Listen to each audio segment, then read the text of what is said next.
Hello, people. There are just so many things going on that I've been wanting to talk to you all about. And where do I begin? Where do I begin?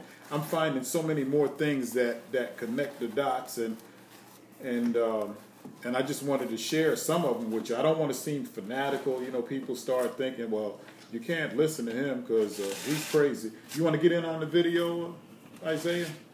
That's my son. You could wave or something. He doesn't want to do that. But anyway, what I'm seeing is, where do I even begin?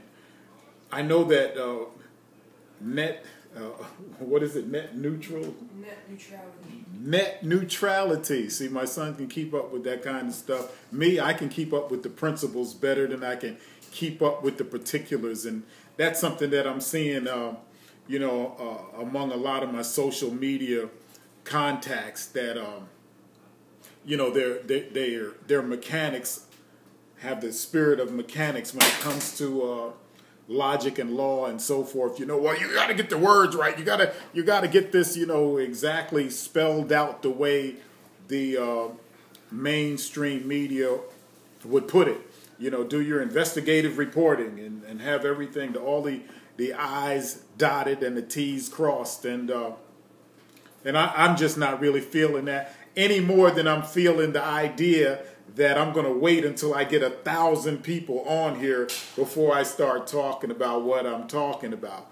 Things have been happening, with people coming up with sexual misconduct allegations against folks, and they're losing their jobs, losing platforms, and so forth. And I see where that hooks into net neutrality, and it's weakening the ability to people to get information out to people, and that's what's going to happen. This is just another thing that 45 wanted to do to overturn executive orders of the Obama administration and whatever he has done to just make it seem like it was just so bad and so inappropriate for him to do. And it's going to jeopardize the flow of information that is being made available to people, where you don't have to take the information from one source or one type of source, and so it's going to eventually be that whoever can pay the bill can name the tune, and so and oftentimes the people that get out the most authentic news in a maybe culturally slanted to the audiences that they reach, but it'll be more and more difficult. I'm looking at what people are doing now. They're some of the people that I follow are relying on Patreon, which is not a bad thing, So right now, I'm not at that level where I'm going to be asking for that kind of assistance from people. But maybe one day I'll get there, or maybe one day I'll find my way around it. And I can connect that to a couple of other things. One of them is renewable energy, because with renewable energy, it brings costs of production down, and I've been in radio for a number of years, and in entertainment and, running clubs and so forth, and different venues that require power, electricity, and, and so therefore renewable energy could help bring those costs down if they would take the chokehold off of those regulations. We'll see how he handles that when it comes to, those. He wants to cut back on regulations, and see if he's going to make those cut back on regulations, but then only those who are already wealthy will be able to meet the regulations anyway, and so this is important. But anyway, back to the sexual misconduct allegations. That's knocking people off of their platforms, and I'm not saying that they're right or that they're wrong, but it's just a reality, that people are getting shut down Roland Martin is leaving TV News One. I believe it is on the 21st of December. That's one source. Tavis Smiley got, and Roland Martin was not sexual misconduct, as far as I know. As far as I know, it just happens to be going on at the same time. Tavis Smiley's gone.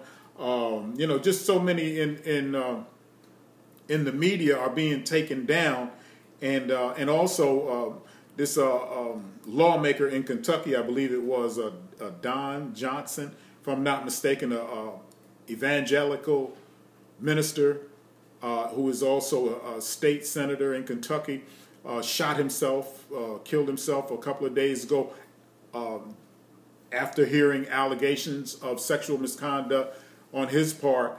And I'm thinking about those. And some things that I get information on that I find an understanding of how these things connect to each other, and some people will say, well, no, that's not true. Well, you got to get verification for this. And I'm looking at this is spiritual warfare, where I come from. And I try to be able to focus more on the spiritual side of understanding than on, having the T's crossed and the I's dotted. And just looking at some of these things. And I was telling people, and I put out on my Facebook page, and I think it went out on Twitter also, about this letter from the Pope to President Obama. And it just happened to be that Obama was in office. It was not personal to Obama. It was personal to whoever was holding the seat of President of the United States. And it's kind of an intellectual pursuit that some people may enjoy. And other people are saying that it's just it's not real. But I see the work being done. And was talking about disarming federal employees, and it was addressed to the president, the Joint Chief of Staff, the Homeland Security, and just different entities, alcohol, tobacco, firearms, and the IRS, and just different things. And they're breaking down, in kind of a bullet form of the wrongs that the government is doing, and that it's in violation of its charter to operate as a corporation, and that it would be taking power away from everyone, basically, except for the military under General Ham, and also a United States Marshals. Which, if you look back in history, the Marshals were the law enforcement arm at in the beginning of U.S. history and U.S. territories and so forth, and how the United States functioned. And I looked at that and I said, you're going to have trouble going around trying to disarm folks, take away their guns and everything. And then a couple of days later, after I started seeing more and more people succumbing to the sexual misconduct allegations, falling from power. And so, and they have the power to prop up what society functions off of culturally, And I know this gets like wordy, and some people just don't even want to be bothered trying to think their way through a lot of these things. And that's kind of like why I hadn't been on in a little while, because I don't want to be talking like a conspiracy theorist, and that I'm a fanatic and, so radical in my views of things that I won't be understood. And so I have prayed, fasted, and meditated on some of these things, and I'm not going to do a whole lot today. I just wanted to come back and point some things out. So far as I can understand, disarming those in power, when you start taking them down off of that facade that they're up, that everybody's not, and I'm not saying anybody is guilty or not guilty of the sexual misconduct of which they've been accused of, but the idea that you can be brought down in public opinion, and that's what's happening. And they're in that public opinion, and they're in that platform where they have a voice, to put out to the people, and those who are in control of the media have snatched their platform right from under them. And you're going to see a lot more of this going on. More of it is going to be taking place on your local levels as well as on national levels, as people are functioning outside of the morality that's propped up as a facade as the mainstream culture of American society, particularly here in the United States. And so as those people are falling from grace, so to speak, this is what's leaving them naked, and it's also leaving a bunch of gaps and voids in the governance of this society. And this is also written in the book of Revelations. It's not spelling it out like this. We're looking at it in the forms of what natural man is doing in real time.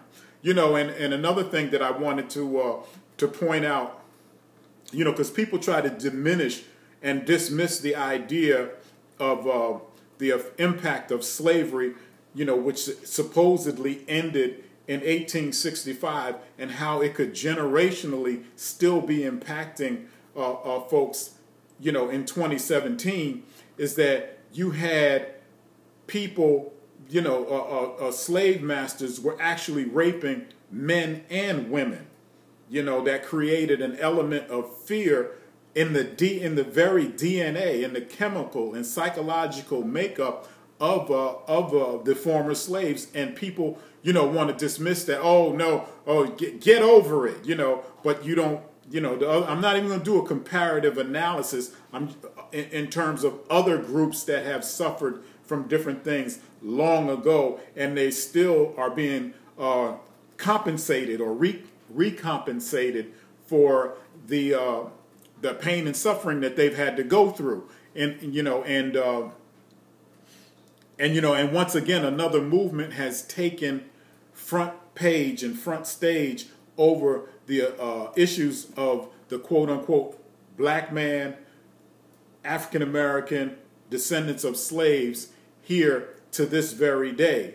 And so now we're looking at the white supremacy, male dominated society. You're watching it being chipped away for the way that they have treated women, not for the way that they have treated the slaves, but that is also written in the document from Pope Francis to the United States and all of the governmental entities within the United States. It's like it talks about that also, how they have to pay for what they have done, and that the facade of authority and power that they use, they're going to be stripped of it. And when you read it, it sounds like that the militia is going to come and knock on people's doors and drag them out, but they're going to be forced out by the things that they're being exposed for doing in the eyes of public opinion. And so those are just a few of the things that have been on my mind. I'm not going to go off talking about the chemtrails and the way the weather is working and all of that good stuff, because that's when you start saying, well, that sounds crazy, but I am concerned about people, in an effort to, I appreciate having a platform to talk to you all on, and I'm going to continue to do that, but I have to be, wise as a serpent and harmless as a dove as I do this, to bring this information to you, because for one, a lot of people are just not ready to receive it, and even if they're not ready to receive it, I still have to plant some seeds somewhere and just, and let the universe, as some folks say, take its course, and so, but anyway, I just wanted to talk to you for a few minutes. Those are just some of my thoughts. I'm trying to do it in a nutshell, so that I'm not giving you too much. But anyway, if you're interested and you like this, I got some other things that'll be coming up soon, and I'll get back in touch with you. I'll get back in touch with you. These things are very important, and you can't take them for granted. There are those who are saying, well, that letter from Pope Francis is not real and so forth. But if you start reading it and you look at some of the articles that of incorporation of the government of the United States and the treaties that they've had with the British and with the Vatican, is what their quote unquote authority actually rests on. So that, and along with the idea, somebody seemed to be so bent out of shape that Pope Francis was talking about changing the quote unquote the Lord's Prayer and it's his right to do that. It's freedom of speech, So everybody has a right to create their own version of the Bible or the Word of God, or you can make one up yourself. Make a book up yourself, and it's just a matter of who's going to accept it. And then it may become what is generally accepted. But the Pope, being in the position of Pope, definitely has the authority of the Catholic Church to do a revision of any portion of the Bible that he chooses to. Whatever their protocols are, he talks to his bishops and monsignors and whatever that hierarchy is, to get approval, or if he needs approval, that's on them. But he's an authority to do it. And the books that you've been reading now, the King James Version is a rewrite. The NIV is a rewrite. The American Standard is a rewrite. You got the Jehovah's Witnesses Study Bible. It's a rewrite. You got the Potter's Touch version of the Bible. It's a rewrite. They're all rewrites, and so don't let that stuff get so stuck on that you believe that what you know of to be the Word of God is actually the Word of God when you see it on paper. The Word of God is written in your heart, where God said He would put it. So therefore, don't get faked out by a lot of the fake news that's coming in His name. For many shall be deceived in this day and time. Anyway, Terry Buffalo, just wanted to check in. Hope you all have a good evening. God bless you, and I'll talk to you again soon. Peace.